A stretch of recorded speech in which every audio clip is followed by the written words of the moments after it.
Hi, welcome to the new voting project. My name is Kanal, your host, back at it again. And today we're here with Jaime Zepeda, a candidate for state senate in California's District 10. Zepeda, you're on the board of Citizen Schools California, which is a nonprofit after school program for low income students. You're an advisor and organizer for the National Immigration Law Center, Bay Area Community Services, Ruby's Place, Students Rising Above, and the Small Business School Challenge.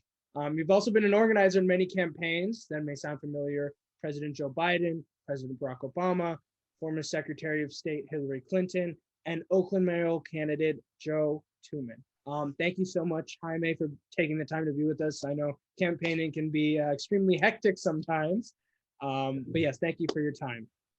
Thank you for having me, Kano. Of course, of course. So let's dive in. Just for our viewers, why don't you talk a little bit about your campaign, previous experiences? Obviously, you've been very politically engaged, maybe your background, how you got started, and your inspiration to run. Yeah, absolutely. So I think all those can be answered by how I grew up and tell you a little bit about my story. So I grew up in a working class family in Mexico. I was in Mexico for the first 17 years of my life. And I was in a working class family that we didn't have a lot, but we were constantly out there serving the community. We'd be out there, cutting the hair of people on the street for free. We'd be feeding people that were in jail. We'd be, teaching adults in some of the poorest areas of the community. We'd be teaching adults how to read and how to write. And so we always had this sense of service. It was largely based on my mom and dad having grown up in some of the poorest parts of Mexico. So they knew what scarcity and struggle was like. And then I got a lucky break. I got accepted to college, and that was my, one-way ticket to the Bay Area, right? I had also spent some time when I came here to the United States. I came here alone. I came here as a teenager, and I was like thousands of miles away from everyone and everything that I knew. And as a teenager, I had a very different experience than most people in high school, because I had my own apartment. I had to pay bills, I had to pay rent, and I had to work a full-time job. And so I was a janitor, I was a line cook, and I was also going to school during the day. I was taking high school classes during the day. Unfortunately, it wasn't enough. So I was like poor, and I was in debt for like years. And then that's when I was able to kind of break that by making my way over to the Bay Area, because I was accepted to college. I was accepted to St. Mary's College in Moraga. And ever since then, I've been in the Bay Area for nearly 20 years now. I am constantly trying to find ways to serve the community. And as you mentioned, some of those things that I've worked on, I've been advisor to numerous nonprofits. I'm on the board of, one of the biggest after school programs in the country. I am also have been a small business executive for a mission-oriented organization that was focused on helping transform and revolutionize Fortune 500 companies to be good stewards of their community and to treat their employees with fairness and with respect, all while still making, a decent profit. Like, you could do all of it, right, if you really wanted to. And the reason that I'm running is because of that spirit of service, my story of struggle, and also the stories of numerous people that I see that I work through, these organizations who are experiencing homelessness, undocumented immigrants, survivors of domestic violence, kids who are, in poorer areas where they're not getting as great of an education as everybody else. I'm seeing how like the pandemic has just made all of these things so much worse. Like the gap that was there between those that had and those that didn't is just becoming a chasm right now. And I don't hear that sort of conversation being talked about right now. There's a lot of conversation around, oh, well, let's get back to normal. But normal wasn't good enough for like a lot of people. Like, there was even recently, I think last week, a study that came out, I think it was on the Mercury News, that said that right now, 1 out of every 3 families in California cannot afford basic necessities, like food, medicine, rent, all those things. And that's a much higher number than previously expected, right? People say, oh, our poverty rate is one of the worst in the country, but it's not that bad. Now it's like a third of people who are like on the brink of losing it all. And so that's why I'm running, because I want to bring that voice and I want to bring that spirit of service to Sacramento. Yeah, that's quite a story. I yeah, I'm glad you made it out though. Thank you. You touched on attending, I think, St. Mary's College here in the Bay Area, and I think you also have an MBA from the Haas School of Business over here in UC Berkeley. So Yeah. kind of touch upon how, college prepared you kind of for your day job now, and I guess running for state senate. Yeah, absolutely. And I think college for me was a very fun time. For anybody out there that's listening right now who's in college, you know exactly what I'm talking about. For anybody that has already graduated, I'm sure there's some pictures that we don't want people to see of the things that we did in college. I went to college right around the time when Facebook started coming out, so there are some pictures, but not all of them, of me having way too much fun. And but it's a great time because you get to you get to explore, you get to figure out what is interesting to you. And for me, I very quickly found out that I was really interested in being involved in civics, and I was civically engaged in politics. And like I mentioned, my family was kind of always involved in that way. My mom, in particular, was always involved in local politics. She would be organizing the neighborhood to register people to vote, to go out and vote, and to do all these community events. She was doing that. She was a stay-at-home mom, but really, like, her full-time job was she was a community organizer in many ways. I was always following her around and obviously trying to help out. But I think it was in college where I decided to like step up and say, I want to do this for myself too. And so in college, I started the first political club on campus in the history of St. Mary's College. That led to a lot of other, clubs there to make sure that students were engaged. I got to explore politics and economics and sociology, which I found to be incredibly interesting. And in many ways, that then launched me right after college to then seek out and work for then Senator Barack Obama and helping him in his first presidential race, which was really fun. So I was an organizer for the 10th congressional district at the time, from 2007 to 2008. So I got to be a part of that amazing ride, in my own way. And in college was just like a great opportunity to kind of figure myself out a little bit more, figure out what I liked, what was interesting to me, and then start to connect with people that were kind of like that too, right? Start to connect with people that, kind of geeked out about the same things that I geeked out about. And those are people that I still talk to this day, both at St. Mary's and then in my time at Berkeley for business school. It's like those are some of my best friends still to this day. They've been a part of my wedding. I talk to them regularly. I think college and just sort of the school overall has that it gives you the opportunity, right, to find your community, your tribe in some way. And that was definitely part of my experience. Yeah, that's great to hear. I'm applying to college, so I'm like anxious to see that part of what it is. But right now, it's like pure hell. It's fun. I mean, it's gonna be fun. I think it's a really fun time, especially if you go at it with the idea of exploring, right? If I like and just making the most out of it, it's a great opportunity. Exactly. And so kind of moving towards your campaign, right? Your candidacy. Let's talk a little bit about your core values. What are your policy objectives? What are you trying to accomplish? Let's say, hypothetically, you're state senator. What's the first thing you're going to do? Yeah, absolutely. So as a state senator, I would love the opportunity to work on some of the major issues that I see right now in my community, as well as across the state. And that is, working families need a lot of support, short term and in the long term, right? And what I mean by that is that we need to be really focused on lifting working families, working people, young people who are starting out their professional career. Because right now it is incredibly tough to make it work in the Bay Area. It is incredibly tough. And I don't have to tell you this because, you've been here and you've seen it too. Right. But to afford to just even stay here. And that's just to stay here. What about, earning more income, having more opportunities to do what you want to do, having a career that can grow with you rather than kind of stagnate you in some way. And something that is very important in poorer families. I've seen this in the work that I've done and then in my own time when I was, really barely getting by, is the idea of generational wealth is so under appreciated right now, right? Because you have income, that's the money you make.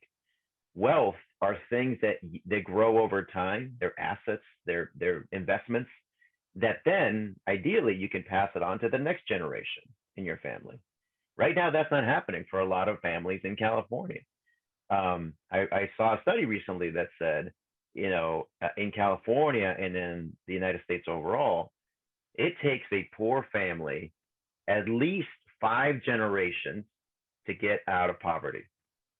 So if your family's poor right now, right, maybe 200 years from now, you might be middle class. Like your great great great great grandkids might be middle class. I mean, that's ridiculous. Like we're one of the least socially mobile countries, developed countries in the world. So that's number one. That's something, and that's particularly prevalent in California. We have some of the worst income inequality and wealth inequality of the entire country here in California. Number two is investment in communities and in small businesses, investing in the infrastructure of a community, parks, roads, the things that really liven up a community centers, job training centers, things that really can spark, a community to be revitalized. And then also in small businesses, which because of the pandemic, were really hit hardest out of all businesses, right? Because when you're a small business, you can't weather these sort of storms as well as a big Amazon-like business, right? You just don't have the reserves, you don't have the funding sources, you don't have opportunities for capital. So then many of them kind of shut down. And what happens when you have a lot of small businesses that close? Then all those people that had their jobs there, they have to find a new job somewhere else. Where are they going to find it? Probably at a big chain, a big company.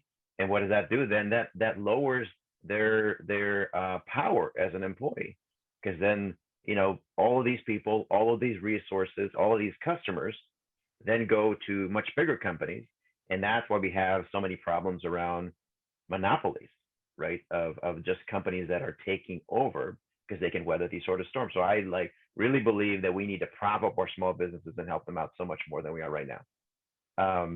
The other one is I think that the issue that everybody needs to be thinking about every day, which is climate change. Like we need to be much bolder as a state on the things that we can do to fight climate change and to create a true green economy for all of California. There's a lot of things that we can do right now that are not, that may seem like you might not know what the impact of that is, but they have huge impacts. Like, for example, we have some of the most trafficked ports in the world. You have Long Beach, you have Oakland, right? We need to have those ports powered by clean energy because they are just burning through a lot of energy. Most of it is not clean. Most of it turns into pollution. The other things that we need to do is we need to make sure that we're electrifying and powering by clean energy any new infrastructure that we build in California moving forward. Buildings, roads, bridges, tolls, like that needs to be a statewide thing. Right now, some cities do it. Like some cities have building codes, right, that say, okay, any new building needs to be powered X amount of percentage by clean renewable energy. Many of them don't. I think we need to tackle that at the state level. And the fourth one would be is dark money and big business money. I mean, that needs to get out of Sacramento. I don't see how any politician that says that they really want to put the public interest first, especially any Democrat that says that, can take money from big businesses, corporate PAC money, can take money from like PG&E right now based on what's going on, or can take dark money that's going on. So dark money is a very real thing in California. So I don't know, how much of this you've discussed in like your podcast, but dark money is sort of like the new way where politicians can get whatever money they want without being any sort of any paper trail, right? They'll set up a nonprofit that is closely affiliated or really even propped up by that politician, that elected official, And because it's a nonprofit, they don't have to report out on who donates or the amount. And so then that money can then be independently spent for that candidate or that politician, and nobody will know where it came from, the amount of money, nothing. It's totally dark. And that is quote unquote legal right now in California. I believe it is very unethical. And so I think we need to change that. And so that's why in my campaign, I've started from the very beginning is I'm not taking any dark money. I'm not taking any corporate PAC money, and I'm not taking any big business money or oil money, because I want to make sure that I'm able to make the tough calls and have political courage when it comes to these sort of big issues. Right. Yeah, those are all pretty detailed progressive values. I know clean money is I just had Janini on my show. And she also talked about None of yeah. yeah, she's great. I see a lot of resemblance. Yeah, we're working together because I'm rooting for her. I'm Yeah, rooting for her, and you know, she's our got a tough campaign is race too. supporting her. She's got a really tough race ahead of her. Very tough race. Yeah. Let's kind of talk about last year, 2020, extraordinarily different, you could say, from any year I've ever experienced. What would you say you learned from the 2020 elections? And what solutions should we as the next generation of voters, candidates, look to implement? Yeah, absolutely. I mean, in regard to the 2020 elections in particular, I believe that we need to realize that democracy is not a given, and that the health of a democracy is not something that just naturally progresses and stays there, just because it's always been there. And I think like the election of 2020 was a great example of that, because as we all remember, we'll have this growing anxiety of what is the election going to be like when there's already talks of fraud and your votes won't count and all this stuff, right, that came from the right. And then the following months was just all of that to the 11th degree. And then we saw January 6th. All these things, they're signals that tell us that if we don't pay attention, and if we don't act on these things to make sure that voting rights are protected, democracy is protected, and we take these sort of things very seriously, and that we fight for keeping our voting rights, like the things that are unfortunately happening in Georgia and Texas and Florida right now, we need to have those fights. Because I can tell you, having grown up in Mexico, it's a slippery slope to then there being authoritarianism just being more and more accepted, and us going down that way. I grew up in Mexico. For any politics nerds, I'm one of them, so I'll say that. For any political nerds out there, if you know the history of Mexico, you know that it's often been called the perfect dictatorship. It is a perfect dictatorship. This is not my words. It's a term in political science. Because from 1910 to the late 1990s, it was run by one party across all levels, local, state, countrywide. But they had elections, okay? They had elections this entire time. And so I say, well, we're a democracy. I know what you're talking about. Everybody votes. All the votes are counted. We just happen to have the PRI win every single dang time, right? And it was a perfect dictatorship because everybody thought, well, okay, well, I guess we do have a democracy, so we won't push back on it. That started to change around 1968, 1969, and there was a pushback. There was student protests and all that, and that's sort of when the change started to become, what ended up happening when Vicente Fox became the first president to win, not from that party, the PRI. And I say all this because a lot of the same stuff that I grew up with as like the status quo that we just believe, well, that's just how it is coming up here, starting to disenfranchise voters, right? Starting to assume that anything that's said from politicians, especially like presidential people, around fraud must be right, you know, and so then therefore like we can't we should not vote because we can't trust the vote because it's all rigged and all these things, you know, like these sort of things just kind of become part of the culture. And then you have a lot of people that are officially disenfranchised, like right now is happening in Georgia and Texas and Florida, um, or uh, because of the propaganda from government, are essentially told, don't even bother in participating in politics. Just just stay home. It's fine. Don't worry about it. Either it's rigged, so why bother? Or two, um, you know, we'll take care of it, right? Don't worry about it. And so then all these people kind of like start stepping back and not voting, and then power concentrates with the people that already have the power, right? And that's the definition of authoritarianism. So that's what we had.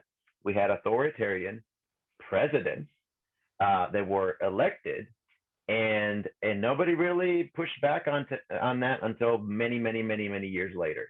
That was after a whole bunch of stuff happened and destroyed, and it's still something that is within the country itself, right? There's corruption. That's one of the reasons why there's so much corruption in Mexico, because there was absolute power in a lot of ways. And so that's what I'm saying. Like I think for like 2020, that was a lesson, at least for me.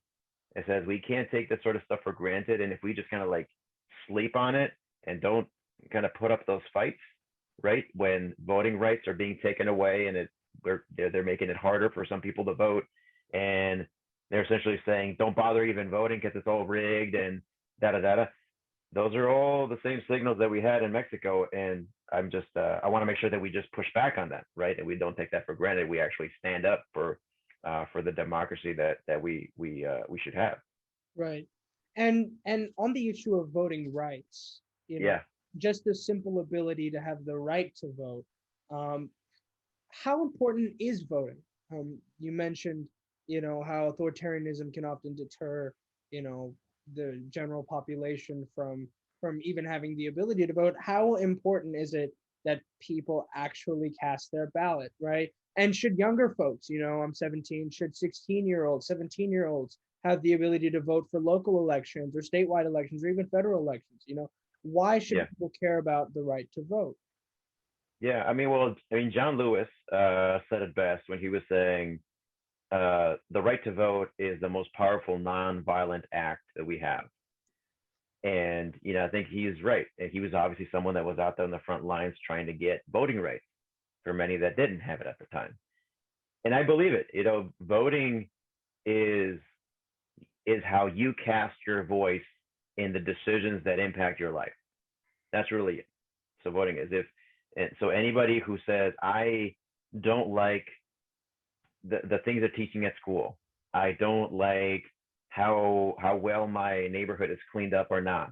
I don't like the things that my leaders are saying on my behalf because they represent my community. Then your vote is how you say that. Now, it's not the only way. It is only the beginning. It is like the introductory course to democracy, right to vote.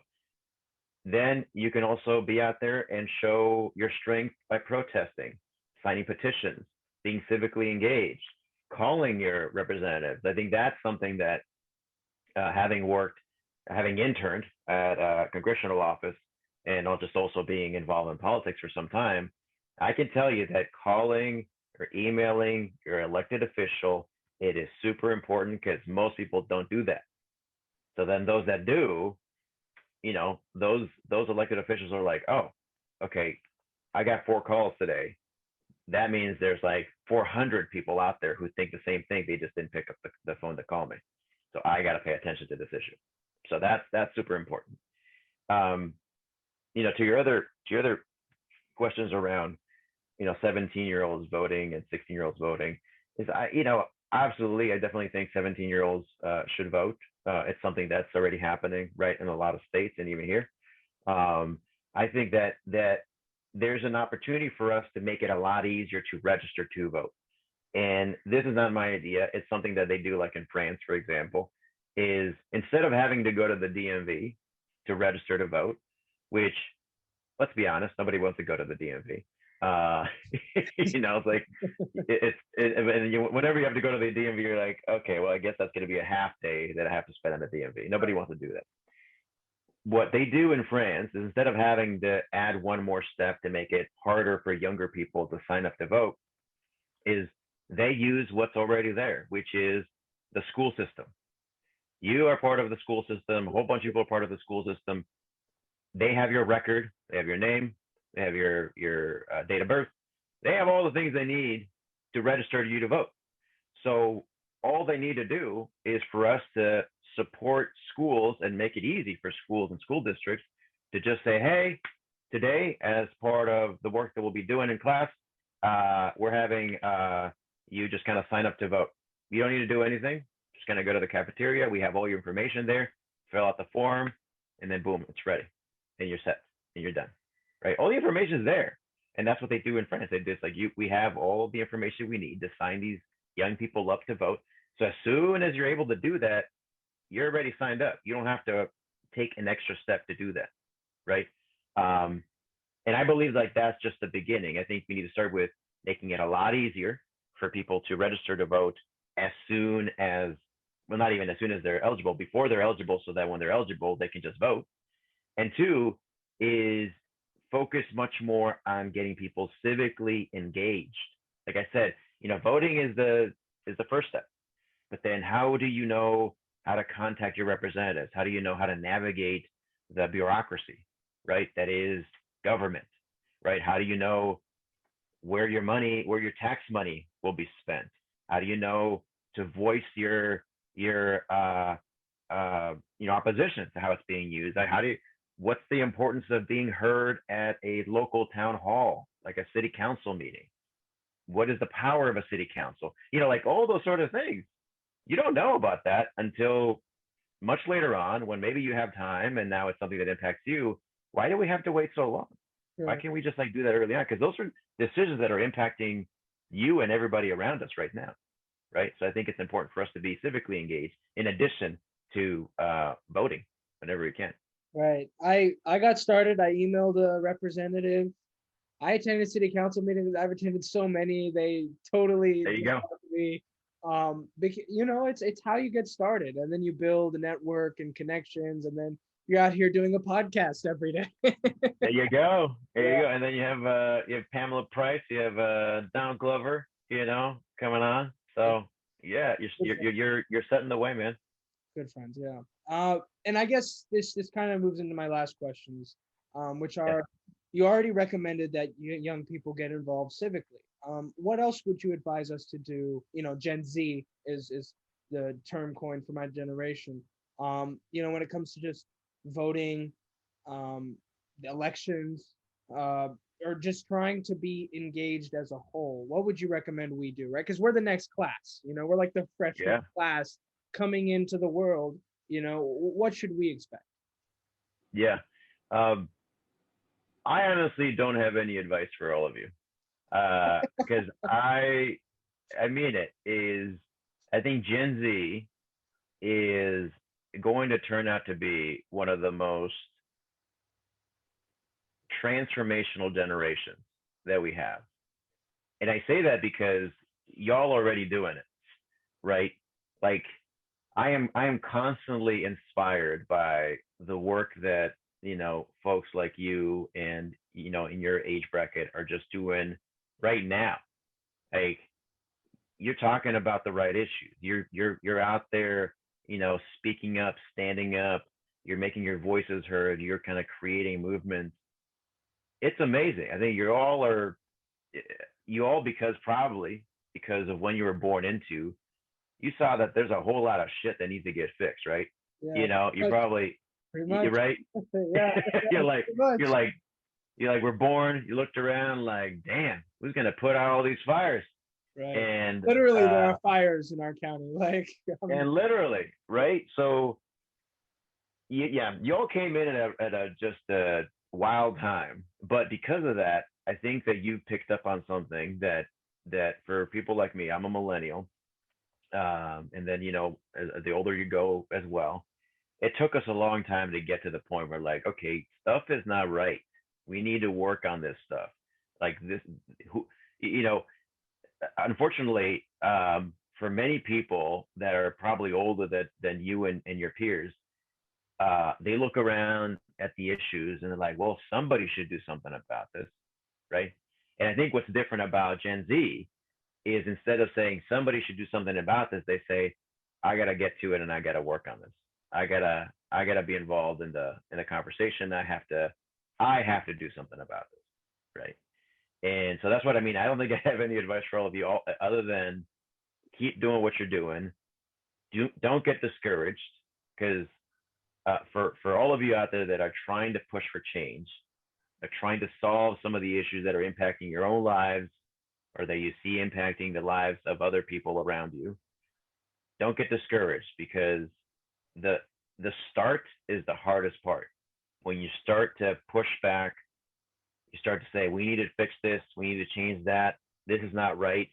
You're initially going to get a whole lot of people that say either you don't know what you're talking about, because I hear that all the time too. So, I'm 38, but I'm talking to people sometimes who are 68, and sometimes they tell me, you don't know what you're talking about.